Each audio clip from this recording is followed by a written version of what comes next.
සුබ දවසක් කියලා පිළිගන්නවා හැම දෙනෙක්ම පහින්දුවල්ගේ YouTube channel එකේ තවත් අලුත් වීඩියෝ එකක් එක්ක. ඉතින් උඟ දෙනෙක් මේ වෙද්දි අලුතෙන් PC bit කරන පටන් ගන්න තියෙනවා. right ඉතින් අද අපි ගෙනල්ලා තියෙන්නේ i3 12 gen. ඉතින් latest edition එක 12 gen. latest edition එක 12 gen එකක් හදන්න රුපියල් වලින් කීයක් ඇයිද කියලා ලංකාවෙන් නම්.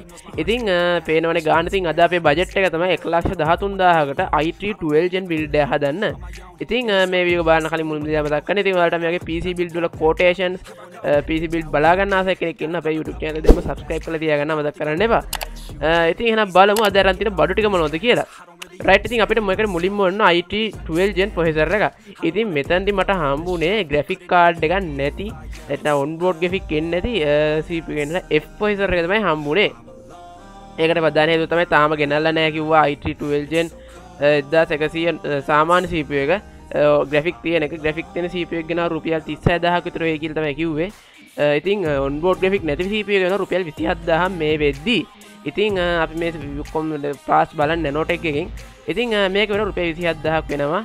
අපේ බිල්ඩ් එකට අපි ඒක ඇඩ් කරගමු. ඉතින් අපි බලමු මේ processor එකේ ස්පෙસિෆිකේෂන් කොහොමද කියලා. ඉතින් ඒක මම ඔයගොල්ලන්ට ඉස්සෙල්ලාම පෙන්නලා ඉන්න.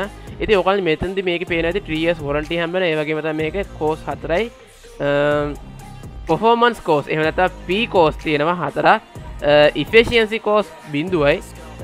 ඒට අමතරව total test තියෙනවා 8යි. ඉතින් ඔයාලට කවුරුහරි efficiency course සහ performance course ගැන බලාපොරොත්තු වෙනවා නම් i3 12 gen එකෙන් අයවලට i3 12 gen එකෙන් ඒක නම් හම්බෙන්නේ නැහැ. ඉතින් අනිත් දේවල් ගැන කතා කරද්දී ඉතින් මේකේ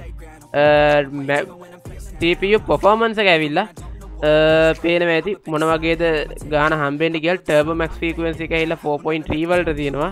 ඒ වගේම තමයි level 2 cache එක ඉතින් ඇවිල්ලා MB 5ක් වගේ ලොකු වගේකුත් තියෙනවා. ඒ cache memory එක සම්පූර්ණයෙන් MB 12ක් වෙනවා.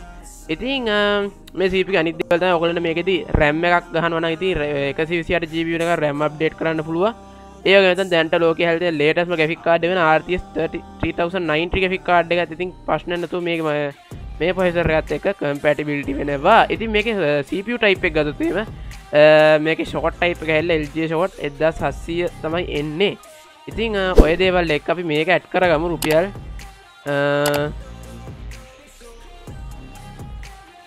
27000 කියලා අපේ බිල්ඩ් එකට.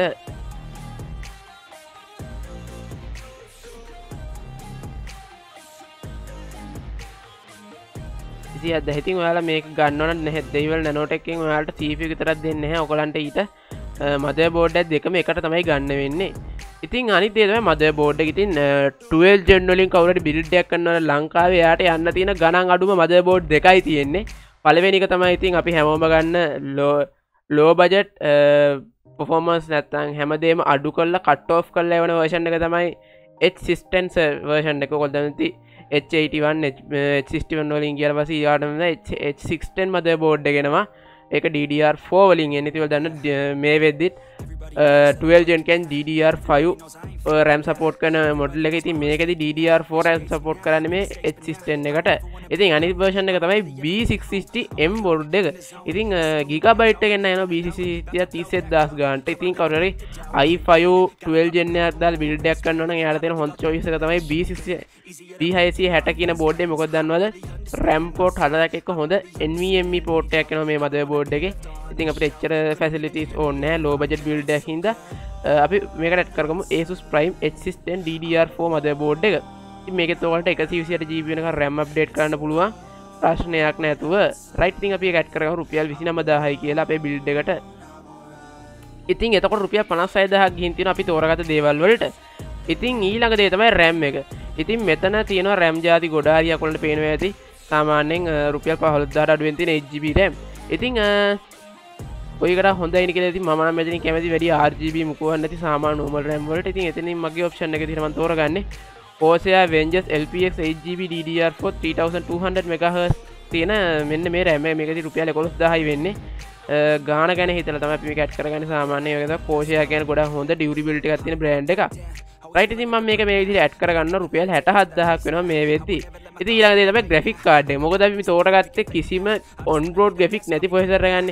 ඉතින් අපිට මේකදී ඩිස්ප්ලේ එක ගන්න නම් අනිවාර්ය ග්‍රැෆික් කාඩ් එකක් ඕනි වෙනවා. ඉතින් මේ වෙදි රුපියල් 10000 15000 පොඩි ගාණක් නෑ. අඩුම තරමේ තියෙන රුපියල් 23000 තමයි මෙන්න මේ කාඩ් එක තියෙන්නේ. ඉතින් කවුරු හරි මේකට වියදම් කරන අමාරු එක්කෙනෙක් ඉන්නවා නම් ඔයා මේ වගේ ග්‍රැෆික් කාඩ් එකකට ගියර ප්‍රශ්නයක් නැහැ. හැබැයි ඉතින් මගේ choice එක නම් ඉතින් ඔයගොල්ලෝ මේ වගේ එකකට යන්නේ නැතුව රුපියල් 5000ට 6000ට තියෙන පොඩි ඩිස්ප්ලේ එකක් බලා ගන්න ඕනද පොඩි කාඩ් එකක් දැන්ට ගහගන්න GT 610 වගේ එකක් මේ වගේ බ්‍රෑන්ඩ් නිව් එකකට යන්නේ නැතුව ඉතින් රුපියල් 6000 5000ට තියෙන කාඩ් එකක් ගහුවොත් ඔයාලට පස්සේ හොඳ RTX කාඩ් එකක් උන මේ මැෂින් එකට ගහගන්න පුළුවන්. රයිට් ඉතින් මේ කාඩ් එක තමයි මම දැනට තෝරගත්තේ. කවුරු හැමෝම බ්‍රෑන්ඩ් නිව් වලට ආසයි ඉන්නවනේ ගොඩක් කට්ටිය ඉන්නෝ බ්‍රෑන්ඩ් නිව් වලට විතරක් සල්ලි වේදන් කරන එක. ඉතින් මේ වගේ කෙනෙක්ට යන්න තියෙන ඔප්ෂන් එක තමයි GT 730 2GB GDDR5 කාඩ් එක. ඉතින් මේක රුපියල් 23000ක් වෙනවා දෙහිවල නෝටෙක් එකේ. ඉතින් අපි මේ කාඩ් එකත් ඇඩ් කරගමු රුපියල් 23000යි කියලා. රයිට් එතකොට මේකට රුපියල් 90000ක් වියදම් වෙලා තියෙනවා අපි තෝරගත් දේවල් වලට. ඉතින් ඊළඟ දේ තමයි පවර් හබ් ප්ලේ එක. ඉතින් අපි මේ තෝරගත්ත හැම පාර්ට්ස් එකටම වගේම දැන් අපි පෙරවෙලා හරි ග්‍රැෆික් කාඩ් එක අප්ඩේට් කරනවා නම් GTX 1050 Ti 1650 හෝ RTX 3050 එකට වගේ අප්ඩේට් එකකට යන්න බලාගෙන කෙනෙක් ඉන්නවා නම් එයාට තියෙන හොඳම බජට් power supply option එක තමයි. ඉතින් Antec මෙන්න මේ strike CSK 450 watt 80 plus bronze කියන power supply එක. මොකද මේක තමයි ගාන අඩුවටම තියෙන හොඳ performance එක උටින් උනා හොඳ වටින power supply එකක්. මෙන්න මේක Antec එකෙන් ආපු මේක රුපියල් 8500 විතර යනවා මේක. අපි මේකත් ඇඩ් කරගමු රුපියල් 8500යි කියලා අපේ බිල්ඩ් එකට. රයිට් එතකොට 98000ක් වියදම් වෙලා තියෙන අපේ බිල්ඩ් එකේ. ඉතින් ඊළඟ දේ තමයි storage device එක.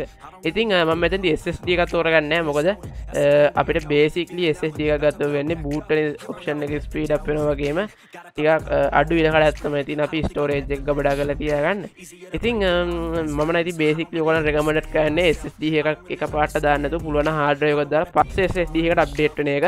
ඔයාගේ ක්‍රියාකාරී වේගයත් පොඩ්ඩක් බලලා ඉතින් අපි ගත්තොත් Seagate Barracuda මෙන්න මේ 1TB hard එක අපි මේකට ඇඩ් කරගන්න මේක රුපියල් 9500ක් විතර වෙනවා මේ වෙද්දි.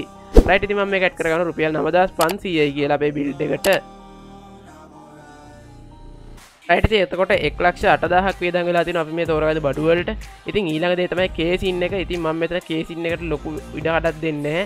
ඉතින් අපි තෝරගත්ත දේවල් ටික හොඳටම compatibility customize කරලා ඇතුළතින් තියන්න තියෙන හොඳ කේසින් එක තමයි golden fill F22R කේසින් එක. ඉතින් මේකත් හොඳටම ප්‍රමාණවත් අපි මේ ගත්ත items ටික ඇතුලෙන් තියාගෙන හොඳ කූලින් එකක් ගන්න. ඉතින් ඊට පස්සේ ගිහිල්ලා කවුරු ආසාවෙන් ඉන්නවා නම් මේ ටික නැතුව වෙන ටිකක් ලස්සන කේසින් එකකට යන ටිකක් ගාන අඩුවෙන් එහෙනම් ඉතින් G9 එක තමයි තියෙන්නේ.